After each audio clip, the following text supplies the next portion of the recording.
નમસ્તે વિદ્યાર્થી મિત્રો. ધોરણ 9 સામાજિક વિજ્ઞાન. આજે આપણે પ્રકરણ 5માંથી એક મોસ્ટ આઈએમપી પ્રશ્ન છે સુભાષચંદ્ર બોઝ, એના વિશે આપણે અભ્યાસ કરવાનો છે, જે મોસ્ટ આઈએમપી પ્રશ્ન છે. પ્રકરણ 5માંથી મોટાભાગનો અભ્યાસક્રમ આપણે ધોરણ 8માની અંદર ભણી ગયેલા. દાંડી યાત્રા છે આપણે ભણી ગયા, હિંદ છોડો ચળવળ પણ ભણી ગયા, સુભાષચંદ્ર બોઝ પણ ભણીને જ આવેલા છે, પણ પરીક્ષામાં વધારે પૂછાતું એટલે આ પ્રશ્નનું આપણે આજે રિવિઝન કરવાનું છે. સુભાષચંદ્ર બોઝ ભારત દેશની આ સુભાષચંદ્ર બોઝ જે પરીક્ષાને ધ્યાનમાં રાખીને આપણે આ પ્રશ્નનું રિવિઝન કરવાનું છે. કેટલાક વિદ્યાર્થીઓને આ પ્રકરણમાંથી કદાચ પ્રશ્ન પૂછાય એ હેતુસર આજે આ આઈએમપી પ્રશ્ન આપણે લઈએ છીએ. પરીક્ષામાં સુભાષચંદ્ર બોઝ વિશે વારંવાર પૂછાય છે અને સુભાષચંદ્ર બોઝ એ આપણા ભારત દેશને આઝાદી આપવા માટે વિદેશમાં ક્રાંતિકારી પ્રવૃત્તિ ચલાવતા હતા. સુભાષચંદ્ર બોઝે દેશને આઝાદી આપવા માટે ઘણા બધા મહત્ત્વના કામો પણ કરેલા આપણને જોવા મળી રહ્યા છે. તો આપણે જોઈએ સુભાષચંદ્ર બોઝ વિશે ટૂંક નોંધ લખો. તો આપણે જોઈએ તો સુભાષચંદ્ર બોઝનો જન્મ 23 જાન્યુઆરી 1857ના રોજ ઓરિસ્સાના કટક શહેરમાં થયો હતો.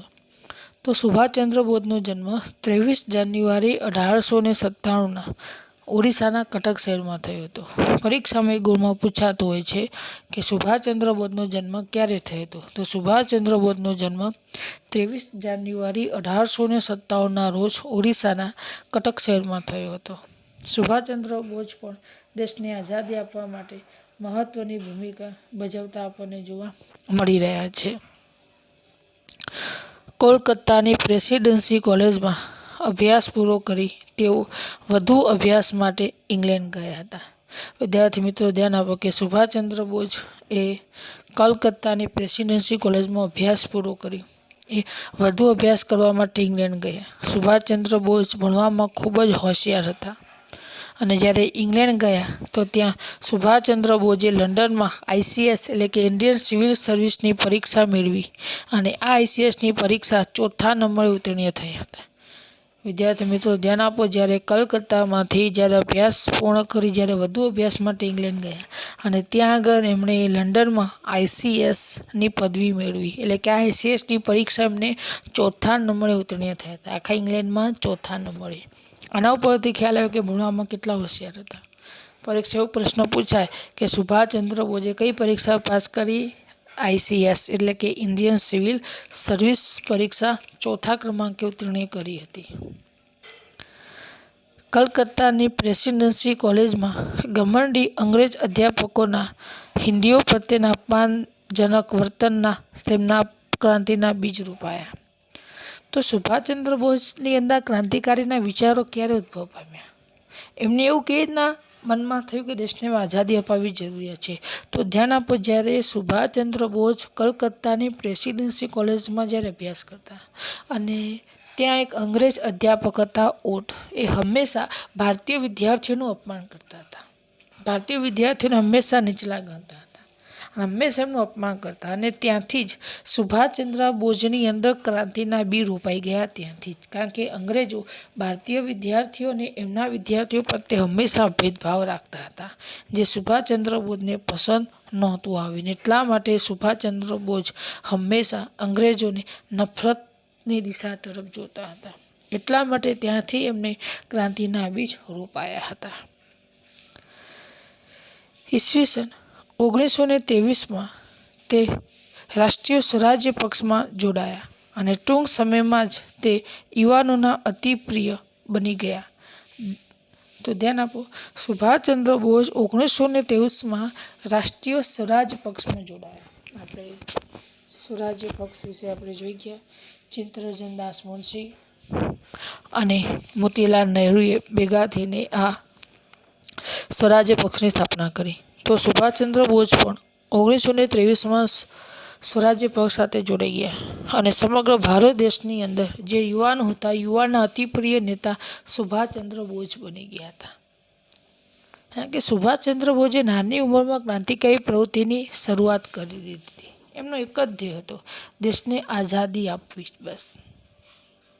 એમને ICSની પરીક્ષા પાસ કરેલી હોવા છતાં પણ એ દેશની આઝાદી માટે લડત લડ્યા, જુદા જુદા દેશોમાં ફર્યા, ખાસ કરીને જે અંગ્રેજોના જે દુશ્મન દેશો હતા એવી દેશોની મુલાકાત લીધી અને ભારત દેશને આઝાદી આપવા માટે મદદ પણ માગી હતી.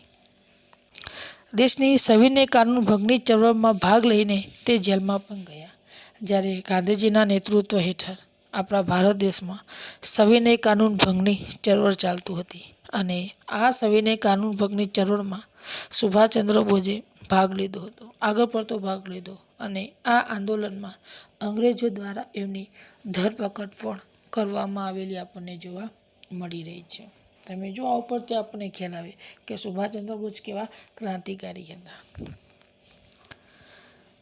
ઈસવીસન 1938માં 41 વર્ષની ઉંમરે સુભાષચંદ્ર બોઝ હરિપુરા જે સુરતમાં આવેલું છે આ કોંગ્રેસના અધિવેશનમાં પ્રમુખ બન્યા. તમે જુઓ ભારતમાં સૌથી નાની ઉંમરે કોંગ્રેસના પ્રમુખ બન્યું હોય તો સુભાષચંદ્ર બોઝ હતા. ઈસવીસન 1938માં ફક્ત 41 વર્ષની ઉંમરે સુભાષચંદ્ર બોઝ હરિપુરા કોંગ્રેસના અધિવેશનની અંદર એમને પ્રમુખ બનાવ્યા, એટલે આખા કોંગ્રેસના પ્રમુખ એટલે કે અધ્યક્ષ બન્યા. પ્રમુખ બનવું એ જેવી તેવી બાબત નથી. પ્રમુખ બની જાઓ ત્યારે જે કોંગ્રેસ પક્ષ તમારા નીચે આવી જાય, તમે કહો એ પ્રમાણે જ કામ થાય. તો અધ્યક્ષ પદ પણ સુભાષચંદ્ર બોઝને પ્રાપ્ત થયું. હરિપુરા આપણા ગુજરાતની અંદર સુરતમાં આવેલું છે. તો યાદ રાખજો, ઈસવીસન 1938માં ફક્ત 41 વર્ષની ઉંમરે સુભાષચંદ્ર બોઝ હરિપુરા કોંગ્રેસના અધિવેશનમાં પ્રમુખ બન્યા હતા. પણ ગાંધીજી સાથે મતભેદ થતાં તેમણે કોંગ્રેસ છોડી અને મે 1939માં ફોરવર્ડ બ્લોક નામના નવા રાજકીય પક્ષની પણ સ્થાપના કરી. તમે જુઓ, જ્યારે કોંગ્રેસના અધ્યક્ષ બની ગયા ત્યારબાદ ગાંધીજી સાથે મતભેદ થયા, કારણ કે ગાંધીજી એવા વ્યક્તિ હતા જે અહિંસાના માર્ગે ચાલનારા હતા. ગાંધીજીએ કદાપી હિંસાને સપોર્ટ નથી આપ્યો. આપણે જોઈ ગયા કે અસહકાર આંદોલનની અંદર જે હિંસા બની ચોરી ચોરામાં અને તરત જ ગાંધી અસહકાર આંદોલન મોકૂફ રાખ્યું. જ્યારે સુભાષચંદ્ર બોઝની વિચારસરણી કંઈક અલગ હતી, એટલે કે ગાંધીજી અને સુભાષચંદ્ર બોઝ સાથે મતભેદો થયા અને આ મતભેદોને કારણે જ સુભાષચંદ્ર બોઝે કોંગ્રેસ પક્ષ છોડી દીધો અને ત્યારબાદ મે 1939માં ફોરવર્ડ બ્લોક નામના નવા રાજકીય પક્ષની શું કરી? સ્થાપના કરી. પરીક્ષામાં વારંવાર એ ગુણમાં પ્રશ્ન પૂછાય છે કે સુભાષચંદ્ર બોઝે કયા નવા પક્ષની સ્થાપના કરી? તો ફોરવર્ડ બ્લોક. તો યાદ રાખજો, મે 1939માં સુભાષચંદ્ર બોઝે ફોરવર્ડ બ્લોક નામના નવા પક્ષની સ્થાપના કરી. એવું પણ પૂછાય કે સુભાષચંદ્ર બોઝે ફોરવર્ડ બ્લોક નામના નવા પક્ષની સ્થાપના શા માટે કરી? તો સુભાષચંદ્ર બોઝને ગાંધીજી સાથે મતભેદ થતાં એમણે કોંગ્રેસ પક્ષ છોડીને એક નવા જ પક્ષની એટલે કે ફોરવર્ડ બ્લોક નામના નવા પક્ષની સ્થાપના કરી હતી. તો આ રીતે પરીક્ષામાં પ્રશ્ન પણ પૂછાઈ શકે છે. સુભાષચંદ્ર બોઝે બ્રિટિશરો વિરુદ્ધ લોકમત જાગૃત કરવા દેશના વિવિધ ભાગોમાં પ્રવાસ કરી સભાઓ પણ યોજી.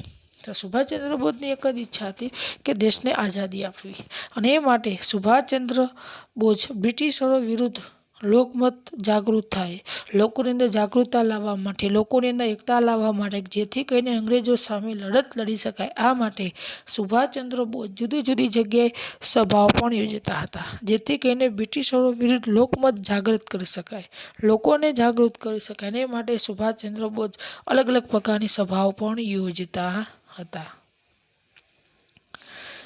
બ્રિટિશ સરકારે હિંદ સંરક્ષણ ધારાનો ઉપયોગ કરી સુભાષચંદ્રને જેલમાં પણ પૂર્યા.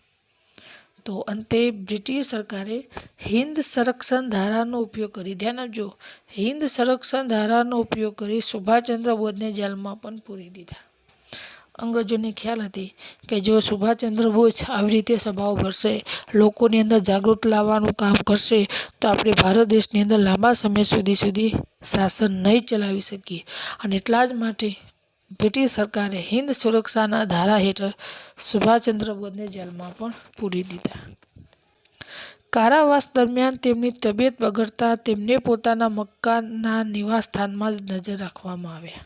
તો ધ્યાન આપો, જ્યારે સુભાષચંદ્ર બોઝને જ્યારે કારાવાસની સજા થઈ, આ દરમિયાન એમની તબિયત બગડી ઘણી ખરાબ થઈ ગઈ અચાનક, અને ત્યાર પછી એમના જ મકાનમાં એટલે કે એમના જ નિવાસ સ્થાનમાં એમને નજર કેદ રાખવામાં આવ્યા, એટલે કે જેલમાંથી ગાડીને એમના મકાનમાં લઈ જવામાં આવ્યા, પણ નજર કેદમાં, એટલે કે અંગ્રેજો એમનું બહારથી શું રાખતા, ધ્યાન રાખતા હતા. 26 જાન્યુઆરી 1941ના રોજ મધરાત્રિએ સુભાષચંદ્ર બોઝ વેશ પલટો કરી અંગ્રેજ સરકારની નજર કેદમાંથી છટક્યા અને 28 માર્ચ 1942ના રોજ બર્લિન પહોંચ્યા. તો સુભાષચંદ્ર બોઝ 26 જાન્યુઆરી 1941ના રોજની મધ્યરાત્રિએ સુભાષચંદ્ર બોઝે વેશ પલટો કરી નાખ્યો, બીજો વેશ ધારણ કર્યો અને અંગ્રેજ સરકારની નજર કેદમાંથી છટકી ગયા, એટલે કે ત્યાંથી ભાગી ગયા. અને ત્યાંથી પછી ક્યાં પહોંચ્યા, બર્લિન. બર્લિન એ જર્મનીની શું છે, રાજધાની છે. તમે જુઓ, જ્યારે સુભાષચંદ્ર બોઝની તબિયત લડી ત્યારે એમના જ નિવાસસ્થાનમાં એટલે કે એમના જ મકાનમાં એમને કેદ કર્યા, અને ત્યાંથી સુભાષચંદ્ર બોઝે વેશ પલટો કરી ત્યાંથી છટક્યા, ભાગી ગયા, અને ત્યાંથી એ 28 માર્ચ 1942ના રોજ બર્લિન એટલે કે જર્મની પહોંચી ગયા હતા. બર્લિનમાં તેમણે આઝાદ હિંદ રેડિયો સ્ટેશન સ્થાપ્યું. એ સ્ટેશનમાંથી સુભાષચંદ્ર ભારતીયોને અંગ્રેજ શાસન ઉથલાવી નાખવાની હાકલ પણ કરી.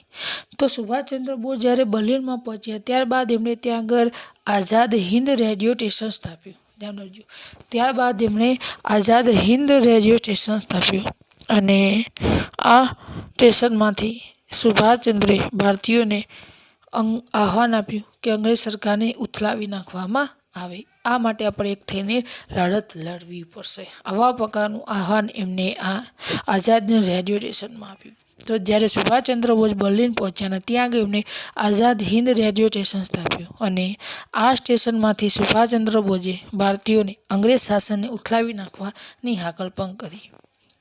ઈસવીસન 1943માં બર્લિનથી જાપાન ગયા. ત્યાર પછી સુભાષચંદ્ર બોઝ 1943માં બર્લિનથી પછી ક્યાં ગયા, જાપાન ગયા.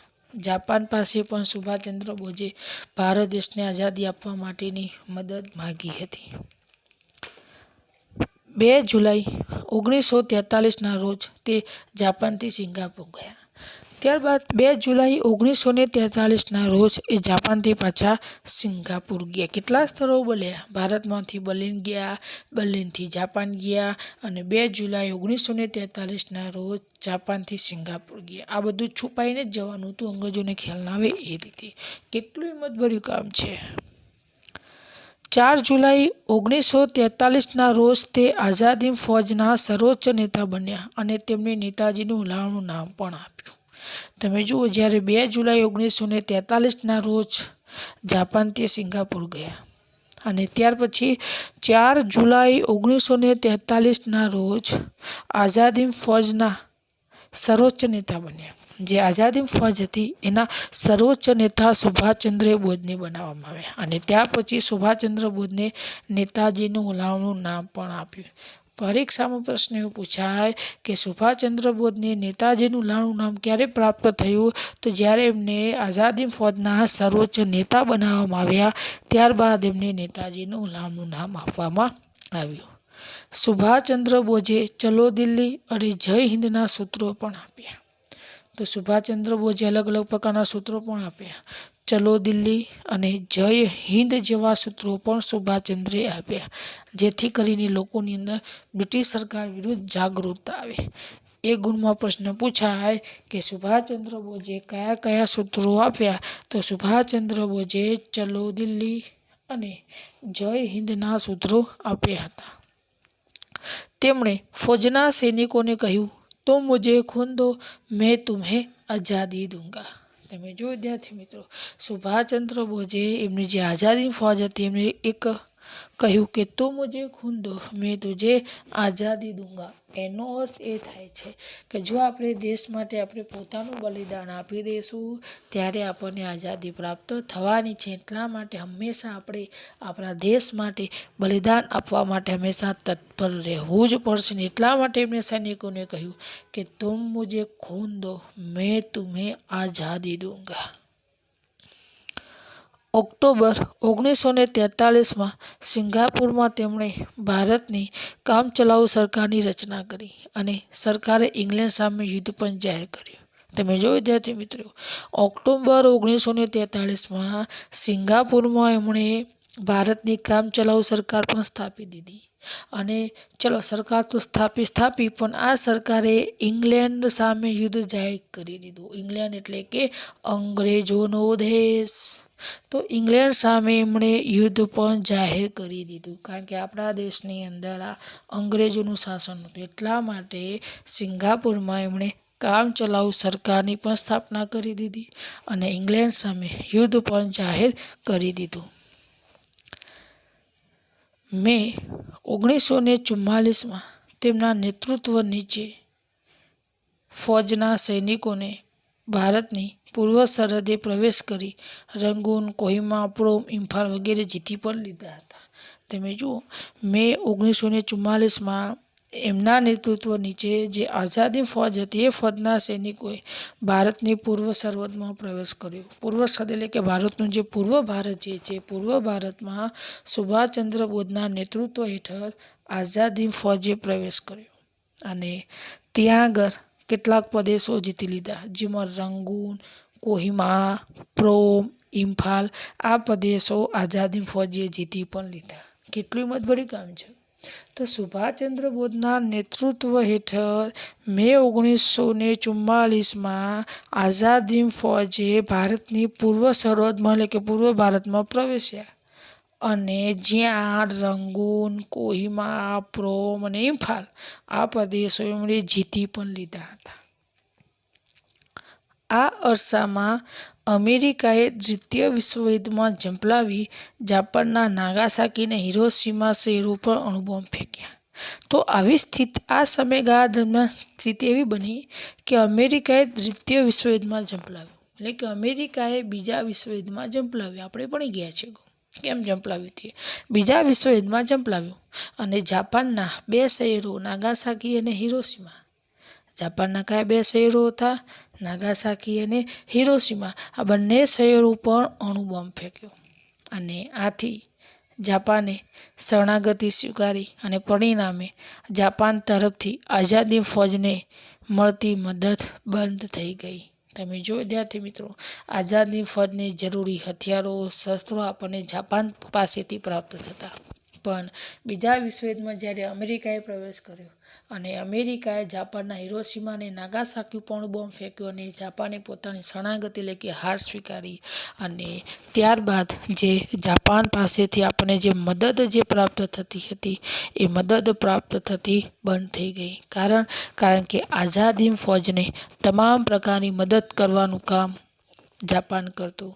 આધુનિક શસ્ત્રો પણ આપણને જાપાન પાસેથી જ પ્રાપ્ત થયા અને એ શસ્ત્રો વડે આપણે ભારતના પૂર્વ સરહદ ઉપર પ્રવેશ્યા. રંગૂન, પ્રોમ, કોહિમા, ઇમ્ફાલ જેવા પ્રદેશો પણ આપણે જીતી લીધા હતા. પણ જે જાપાનના હિરોશીમા અને નાગાસાકી ઉપર અમેરિકાએ અણુબોમ્બ ફેંક્યો, જાપાને પોતાની હાર સ્વીકારી, શરણાગતિ સ્વીકારી અને એના કારણે જાપાનમાંથી પ્રાપ્ત થતી મદદ શું થઈ ગઈ? બંધ થઈ ગઈ. આગળ આપણે જોઈએ, બ્રિટને હવાઈ હુમલા કરી આઝાદી ફૌજના સૈનિકોને પીછેહટ કરવાની ફરજ પણ પાડી. તો આવા સમયની અંદર બ્રિટને આઝાદી ફૌજ ઉપર હવાઈ હુમલા કર્યા, વિમાનો દ્વારા આઝાદી ફૌજ ઉપર હુમલા કર્યા અને એના કારણે જે આઝાદી ફૌજના જે સૈનિકો હતા એમને પીછેહટ કરવાની ફરજ પડી, એટલે કે પાછા ફરવાની શું પડી? ફરજ પડેલી આપણને જોવા મળી રહી છે. તો અંગ્રેજોએ હવાઈ હુમલા કર્યા આઝાદી ફૌજ ઉપર, આઝાદી ફૌજના સૈનિકો ઉપર. એના કારણે આ ફૌજ એટલે કે આ સૈનિકોને પછી અંતે પીછેહટ કરવાની જરૂરિયાત ઊભી થઈ. મે 1945માં બ્રિટિશ દળોએ આઝાદી ફૌજ પાસેથી રંગૂન કબજે કર્યું. આથી આઝાદી ફૌજને વિખરાઈ જવાની ફરજ પણ પડી. તો સ્થિતિ એવી નિર્માણ પામી કે મે 1945માં બ્રિટિશ દળો એટલે કે અંગ્રેજ લશ્કરી દળોએ આઝાદ હિંદ ફૌજ પાસેથી રંગૂન પડાવી લીધું અને અંતે આઝાદી ફૌજ વિખરાઈ ગઈ. કેટલાય સૈનિકોને અંગ્રેજોએ ધરપકડ પણ કરી લીધી. તો આઝાદ હિંદ ફૌજ પાસેથી અંગ્રેજોએ રંગૂન પડાવી લીધું અને અંતે આઝાદ હિન્દ ફૌજ વિખરાઈ ગઈ. આમ સ્વરાજ્ય પ્રાપ્તિનું સુભાષચંદ્ર બોઝનું સ્વપ્ન પૂરું ન થયું. 18 ઓગસ્ટ 1945ના રોજ સુભાષચંદ્ર બોઝનું વિમાન અકસ્માતમાં અવસાન થયું એમ માનવામાં આવે છે. તો આપણને ખ્યાલ છે કે સુભાષચંદ્ર બોઝનું જે સ્વરાજ પ્રાપ્તિનું સપનું પૂરું ન થયું અને 18 ઓગસ્ટ 1945માં એક વિમાન અકસ્માતની અંદર સુભાષચંદ્ર બોઝનું અવસાન થયું માનવામાં આવે છે. પણ ખરેખર હજુ પણ એવું સાબિત નથી થયું કે વિમાન અકસ્માતમાં ખરેખર મૃત્યુ થયું હતું કે નહોતું થયું. પણ આપણને જે કહેવામાં આવ્યું એ પ્રમાણે આપણે એવું માનીએ છીએ કે વિમાન અકસ્માતમાં 18 ઓગસ્ટ 1945ના રોજ સુભાષચંદ્ર બોઝનું અવસાન થયેલું હોવાનું મનાય છે.